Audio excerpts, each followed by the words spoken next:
Disparition avec vous, Mounia Benaïssa. Conséquences au plan économique. Oui, Raphaël, eh bien, pour le moment, on vient de l'entendre, il n'y aura pas de grands changements à l'horizon pour l'Iran. Le pays reste aux mains du guide suprême de la Révolution, les Khamenei, et des gardiens de la Révolution. Et surtout, ce qui impacte énormément l'économie du pays, ce sont les sanctions internationales du fait du programme nucléaire iranien. Les États-Unis et l'Union européenne soupçonnent l'Iran de vouloir se doter de l'arme nucléaire. On fait le point avec Thibaut Francesquet. Il y a 20 ans, le bazar historique de Kashan, au centre de l'Iran, regorgé de clients et de touristes venus acheter des tapis. Mais entre les sanctions occidentales et une inflation de 40% cette année, les fabricants de tapis ressentent les effets de la crise.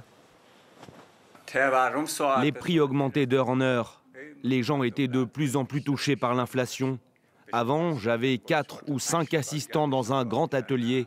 Aujourd'hui, je suis assis dans ce petit atelier, tout seul.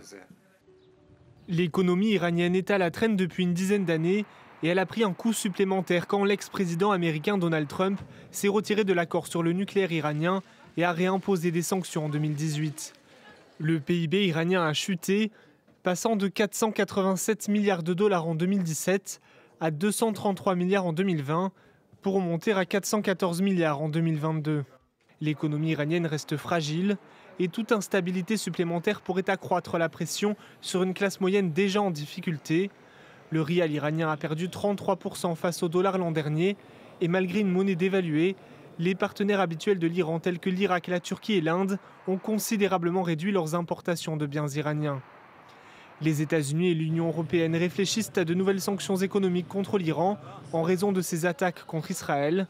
Mais Téhéran affirme tirer pleinement parti de son pétrole. Le ministre iranien de l'énergie explique que son pays en exporte plus que jamais, notamment vers la Chine.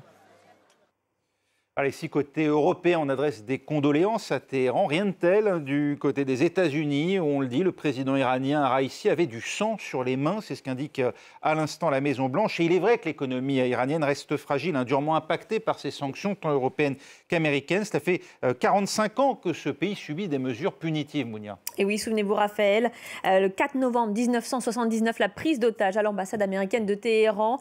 En avril 80, Washington décrète un embargo sur les biens de consommation et gèle 12 milliards de dollars d'avoirs iraniens.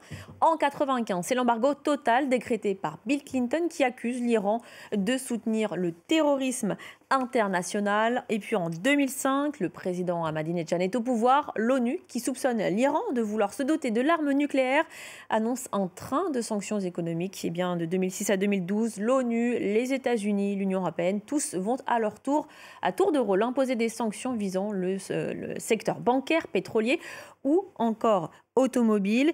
Et puis, en 2015, tout change, enfin pour quelque temps avec la signature de l'accord. Les sanctions sont levées progressivement, mais tout va de nouveau basculer avec l'arrivée au pouvoir de Donald Trump, qui réimpose des sanctions encore plus sévères contre Téhéran, une politique que Joe Biden va poursuivre à son arrivée à la Maison-Blanche. Et malgré ça, l'économie iranienne est loin de l'effondrement total. Il faut dire que l'Iran peut compter sur ses alliés russes et chinois. Et oui, lors de son arrivée au pouvoir en juin 2021, Ebrahim Raïssi prend la tête d'un pays dont l'économie est à bout de souffle. Mais quelques mois auparavant, en mars 2021, Téhéran et Pékin viennent de signer un pacte de coopération stratégique d'une durée de 25 ans et qui toucherait plusieurs secteurs, les transports, l'énergie, l'industrie, les services et aurait même une dimension militaire. Et puis, cette fois, l'Iran et la Russie seraient en passe de signer un accord de coopération globale.